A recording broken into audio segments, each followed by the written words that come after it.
This is DRF, Race of the Day.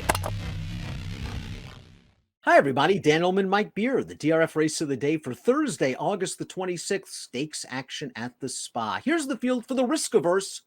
We're racing a mile on the inner turf.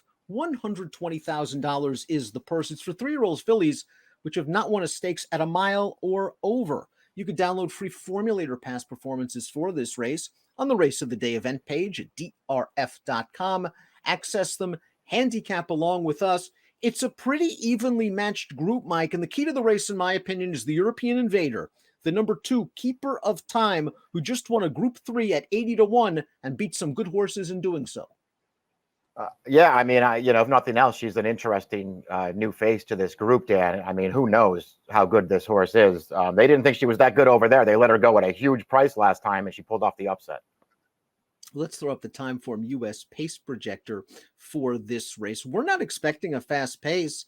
Blue bar scenario favoring horses on or near the early lead. Well, that wasn't the situation last time for the 10 Love and Money, who stretched out for the first time, was a runoff in the early portion of that race, and all things considered, Mike, held on pretty well for fourth. Give her an easier pace situation, she might be gone.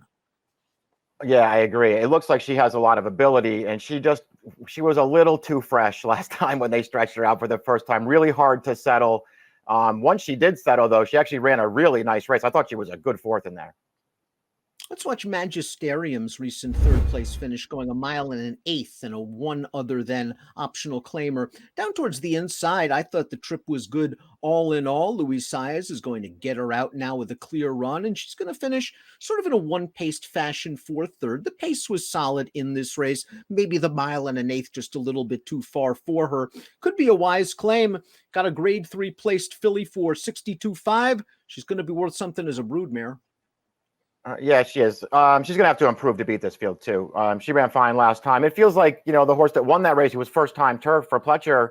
That horse could be okay. The runner-up looks like she's a nice horse as well. So I do think she was in a good field last time, but this is probably even tougher than that.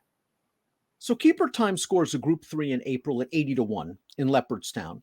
Then the runner-up comes back and wins a listed stakes race. The fourth-place finisher comes back, runs second in a Group 3. The sixth-place finisher comes back, wins a Group 3, runs second in the 1,000 Guineas, and then wins the French Oaks. What gives? Is Keeper of Time all of a sudden some superstar? We're going to find out stretching out to a mile. Yeah, I don't know. I mean, she's a real wild card in here. Again, it feels like they didn't think she was that good over there.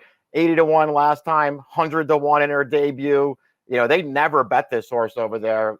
Pulled off a big shocker last time. And as you were pointing out, it was a pretty good field. Stand By You, the number 3, is going to try turf for the first time. And while we usually kind of stay away from these horses, this one's going to be a decent price and has a little bit of turf pedigree. The Munnings can run on turf. The Dam won a couple of times on the surface. And the second Dam won 6 turf races and was a grade 3 winner on synthetic. Right. I mean, there's enough pedigree here for them to make this surface switch and see what happens. They just happen to be doing it in a really, really tough spot. The number 4 is Third Draft for Shug McGahee. Let's watch her recent one other than victory over Magisterium. We'll watch the same race.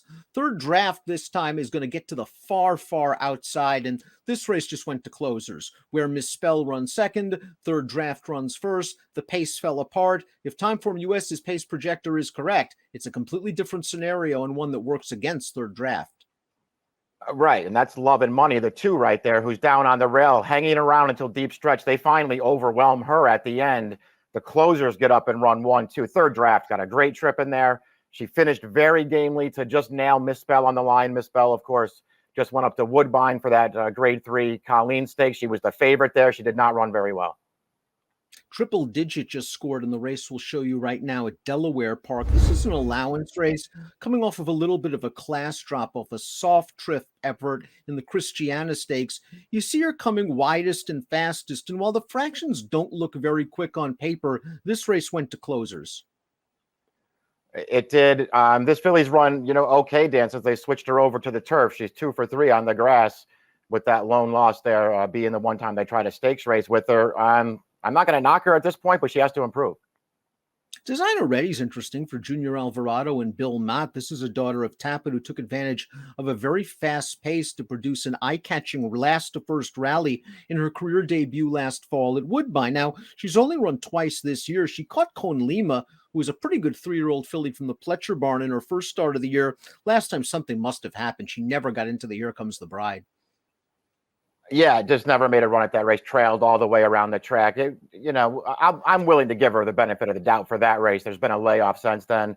Liked her debut. As you mentioned, she had all the best of it there with a fast pace, but I liked the way that she ran through the lane there to close it down. I thought she ran fine in the Ginger Brew off the layoff. She's returns from this break. Trainer changed to Bill Mott. I think there are things to like about this horse. Major contender for Chad Brown and Peter Brandt, the 7, Rastafara. Let's watch her maiden win last time out at Saratoga. Arad Ortiz put her in a very nice position in the second flight. She eases 3 wide into the stretch, and she's going to be getting away from them late. The runner-up Ego Trip would come back to run third as a maiden in the Lake Placid last week with an 85 buyer, and the 6th place finisher would come back to graduate by 7 lengths with a 90 buyer. So she beat a good field, and she seems to have some tactical speed. Yeah, right. I mean, the tactical speed really played in that race right there. She got a great trip, Ego Trip, the horse that ran second there, didn't get out of the gate and made a run at her too late in there. I don't really have any knocks on this horse, Dan. She's stepping up in class here, but I think she's going to handle it. She's actually run pretty well in all 3 of her starts. Thoughts on the 8, Hit the Woah, who ran third in her turf debut, the Sanibel Island, going a 2-turn mile 3 starts back, then just didn't do much in a tough edition of the Soaring Softly, a race that produced a couple of next out winners. She did not run well on dirt last time out, and that's somewhat concerning because she does have dirt form. Yeah, prior to that last race, her dirt form was fine. Maybe she just didn't want to go the 2 turns on the main track last time. I don't know. I'm not going to try to make excuses for her, but she is going to be a big price in here if you like her. I personally don't love her 2 turf races. Amy C came over here, first time North America for Chad, and they bet her like she couldn't lose, even though the race seemed fairly competitive on paper. And guess what? She didn't lose. She came with a very strong last to first rally to win. She came back in the Lake George last time out, and I wonder if it was a situation where she was just facing too tough. That technical analysis is very, very good. Came back to win the Lake Placid. Fluffy Socks was grade 1 placed last weekend. Amy C gets class relief, but she doesn't have a lot of speed and could be at the mercy of the race and pace situation. Yeah, I mean, I guess this is an easier spot for her. And listen, running against technical analysis, that's not easy. That's a really good horse. Other than that, I don't know. Did you think she ran well in the Lake George? I didn't really think she ran that well, Dan. Overall, she was behind horses for a long way, but overall, I thought her trip was fine, and she just didn't really do that much in there. I don't know what to do with her in here. I guess I'll wait and see what kind of price she is. If she's around that morning line, I guess I won't argue too hard with her, but her races leave me a little cold at this point. Love and Money, the gate to wire winner of her debut sprinting. We talked about her race first time against winners, beaten favorite in the 3rd draft heat, very fast early, tired late, might get a much better scenario. I like Saez getting the mount here. This is a major contender. Yeah, major contender. She showed that she has a lot of ability in her debut. I know it was a turf sprint. She looked really good winning that race, though. Easy speed, gave that field absolutely no chance. Privately purchased after that. And listen, she just has to settle this time. I think she probably, cost herself the race last time into that first turn where she just didn't really come to hand until it was a little bit too late. All in all, I thought she ran fine last time, and I think she's going to run better here. Chad also has Manon, the Irish bred, stakes place 2 starts back in the Wild Applause. In the Lake George, she finished ahead of Amy C, while no match for technical analysis, and Fluffy Socks kind of ran the same buyer speed figure she did in the Wild Applause. I wonder if she's going to end up being kind of a late running sprinter, 7 furlongs, 1-turn mile horse down the road. I wonder that too. In some ways, for that reason, I think it's a pretty good sign that Chad's running her back in here to try her getting a distance of ground one more time, because all in all, I didn't see the excuse for her in the Lake George. Not that she was going to beat technical analysis, but overall, a pretty good trip in that race.